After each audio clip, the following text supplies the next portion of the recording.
Well, hi there, and welcome back to The Other Sentence. This is the podcast for the family members who didn't commit the crime, but are still living through the consequences. In the first few episodes, I've talked about what happens when a white-collar legal crisis enters a family. I've talked about the shock. I've talked about those first few days when everything feels urgent and overwhelming. And in the last episode, I talked about what children notice when something is happening in the family, even when no one is actually telling them what's going on. And today, I want to talk about something that often comes next, trust. Because at some point, after the phone calls, the attorneys, the questions, and the initial shock, you may find yourself looking at the person you love and thinking, I love you, but I don't know if I trust you anymore. And maybe even a harder question, what else don't I know? But before we get into this, a quick reminder. This podcast is for educational and supportive purposes only. It is not therapy, legal advice, or a substitute for working with your own attorney, therapist, or other professional support.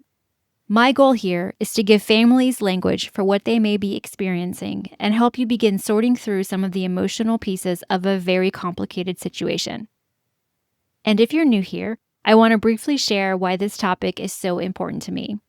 I'm Lisa Mustard, and I'm a licensed marriage and family therapist and a coach, and I've spent many years helping individuals and families navigate difficult transitions, relationships, stress, and major life disruptions. But my connection to this topic is also personal. I'm the daughter of a white-collar criminal, so I know what it's like to be part of the family living on the other side of someone else's choices. I know what it feels like when trust changes. And when you begin questioning what you knew and what you didn't know, when you're trying to make sense of someone you love alongside the choices they made, that combination of my professional experience and my personal experience is really what led me to create this podcast and the work I do now supporting families facing a white-collar legal crisis. When we hear the word betrayal, we often think about infidelity. And certainly, infidelity can create an enormous rupture in a relationship. But betrayal can happen in many different ways. It happens when something you believed about your relationship, your family, your finances, or your future suddenly turns out not to be true. And that can absolutely happen in the aftermath of a white-collar crime. You may have believed that your finances were secure. You may have believed that your spouse was being honest about what was happening at work. And you may have believed that the lifestyle you were living was built on something solid. You may have believed that if there was ever a serious problem, your spouse would tell you. And suddenly, you may realize there were conversations you weren't part of, decisions you didn't know about, financial information you didn't understand, meetings you weren't aware of. Maybe an investigation had already been going on for months. Maybe other people knew something before you did. Or maybe your spouse told you pieces of the story, but now you're wondering whether you were given the entire story. And that creates a very specific kind of fear. Because once one part of your reality changes, your mind naturally begins to question everything else. Was that true? What about this? When did this actually start? Who knew? Did you know this could happen? Why didn't you tell me? Were you protecting me? Were you protecting yourself? What else haven't you told me? And those questions can become consuming. But questioning what happened does not mean you are disloyal. Wanting answers does not mean you are abandoning someone during a crisis. Feeling betrayed does not mean you don't love them. You can love somebody deeply and still be furious with them. You can want them to be okay and also want them to take responsibility. You can be terrified about what might happen to them and at the same time angry about what their choices have done to you and your children. You can sit beside someone in an attorney's office and still wonder whether your marriage will survive. And those emotions are not mutually exclusive. And I think that's one of the things outsiders sometimes struggle to understand. People want things to be simple. Are you standing by them or not? Do you believe them or not? Are you staying or leaving? Do you forgive them or not? But families rarely experience a crisis in such clear categories. You may not know the answer yet, and you're allowed to not know. One distinction I think is especially important for families to understand is that legal trust and relational trust are not the same thing. The legal process has its own questions. What can be proven? What were the charges? What evidence exists? What is the defense strategy? Is there a plea agreement? What might sentencing look like? Those are questions your attorney helps you navigate. But the questions happening inside the family may sound completely different. Why didn't you tell me? How long has this been going on? Did you think about what would happen to us? Did you understand the risk you were taking? Who else knew? Did you lie directly to me? Were there things happening financially that I should have known about? Can I trust what you're telling me now? And those questions may never appear in a courtroom, but they can determine what happens to a marriage. They can determine what happens to a family, but they can determine whether trust can eventually be rebuilt. And sometimes there is an enormous amount of pressure on the family to put those questions aside, especially early on in the case. Everyone is focused on getting through the investigation, getting through court, getting through sentencing, protecting the kids, keeping things quiet, managing finances, managing public perception, maybe supporting the person who has been charged. And because all of those things feel urgent, the emotional betrayal can get pushed to the side. There may even be an unspoken message, we'll deal with the relationship later. But later can become months, sometimes years. And the spouse may become very good at functioning while quietly carrying enormous anger underneath. You may also feel pressure to present a united front. Maybe your spouse's attorney wants letters of support. Maybe family members want everyone to rally around the person. Maybe people around you are saying things like, you need to stay strong, they need you right now, you have to stick together. Think about everything they're going through. And yes, the person accused or convicted may be going through something incredibly frightening. But here is what sometimes gets lost.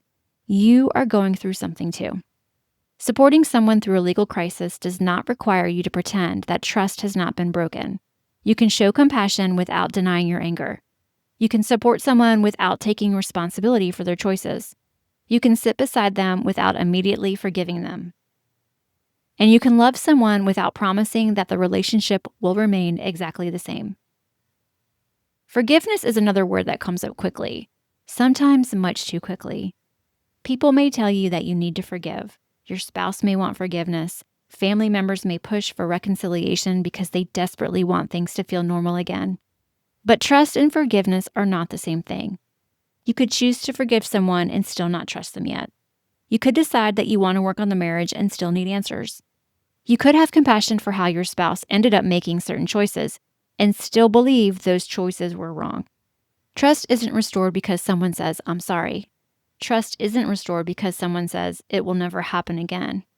And trust is definitely not restored because someone says, you just have to believe me. Trust is rebuilt through behavior, over time, through honesty, transparency, consistency, patience, and accountability.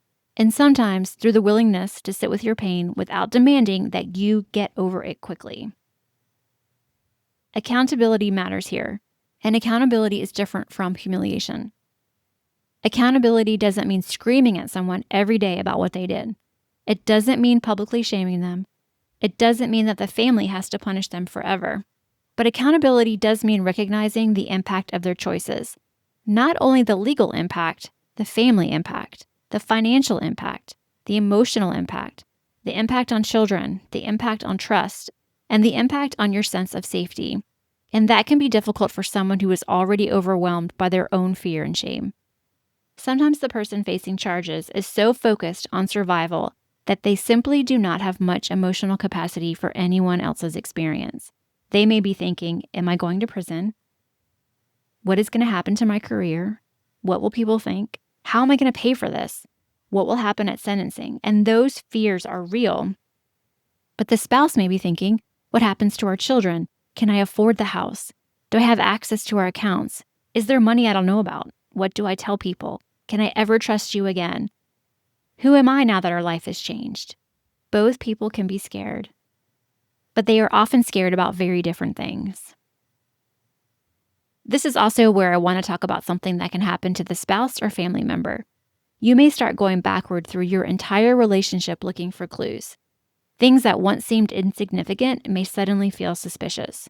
A conversation you remember, a strange phone call, a sudden financial decision, a business trip, unexplained mood change, something someone said at a party. You may start thinking, how did I miss this?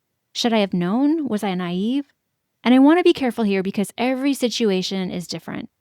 But learning new information now does not mean you should have understood it then. Hindsight changes the way we see things. And once you know the ending, earlier events can suddenly look obvious. But they may not have been obvious when you were living them. You were making decisions based on the information you had at the time, and that matters. If you're asking yourself, how could I have not known? I would encourage you to ask a slightly different question. Instead of, how could I have missed this? Try, what information did I actually have at the time? Because those are very different questions. One invites shame and the other invites clarity. There's another complicated part of rebuilding trust that I don't think gets discussed enough. Sometimes the accused person genuinely believes they were protecting their family by not sharing information. They may say, I didn't want to worry you. I thought I could fix it. I thought the investigation would go away.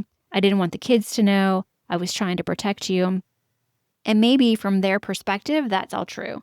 But intention and impact are two different things.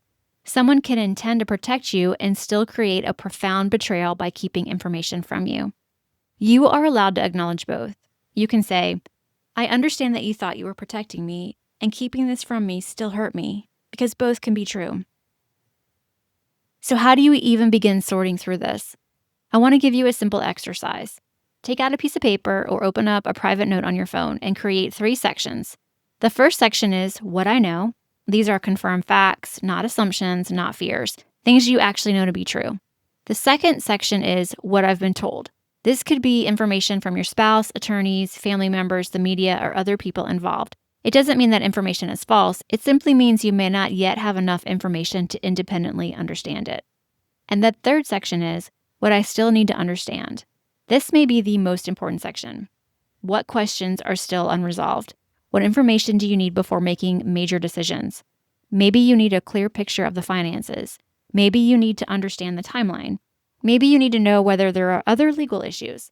Maybe you need your spouse to explain what happened without minimizing it. Maybe you need to know what your attorney thinks you personally need to protect.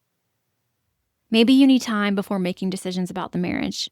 Writing these things down can help separate what is known from what your anxiety is trying to fill in. Because when trust has been shaken, uncertainty can feel unbearable. And when uncertainty feels unbearable, the mind tends to create answers, usually frightening ones. There's one more thing I want you to remember. You don't have to decide the entire future of your relationship today. If you are in the early days of a legal crisis, there may already be dozens of decisions in front of you. You don't need to necessarily have to add, am I staying married forever, to the list. You may eventually decide to stay. You may eventually decide to leave. You may decide that your relationship needs to change significantly. You may decide that you want professional support before making any decisions at all. But you are allowed to gather information. You're allowed to watch behavior. You're allowed to set boundaries. You're allowed to ask questions. You're allowed to take your time. And you are allowed to say, I don't know yet. That's an answer. If you're listening to this and thinking, I still love this person. I still see the person I married. I remember who they were before all of this. I don't want their worst decision to define their entire life. And I also don't know whether I will ever trust them the same way again. Those things can exist together. The goal does not have to be returning to exactly who you were before this happened. Sometimes that's just not possible. The goal may be understanding what is true now, what you need now, what boundaries you need now, and what kind of relationship, if any, can be built from here. Because rebuilding does not mean pretending nothing happened. Real rebuilding starts with telling the truth about what did. And if the person you love is willing to do that with you, to be honest, to tolerate difficult questions, to stop minimizing, to become more transparent, to recognize the impact on the family, and to understand that trust may return slowly, then there may be something to work with. But trust cannot be forced. It has to be earned. If you are navigating this right now, I want to leave you with this. You don't have to choose between loving someone and acknowledging that they hurt you. You don't have to choose between compassion and accountability. You don't have to choose between supporting someone and protecting yourself. And you don't have to know today exactly what your relationship will look like a year from now.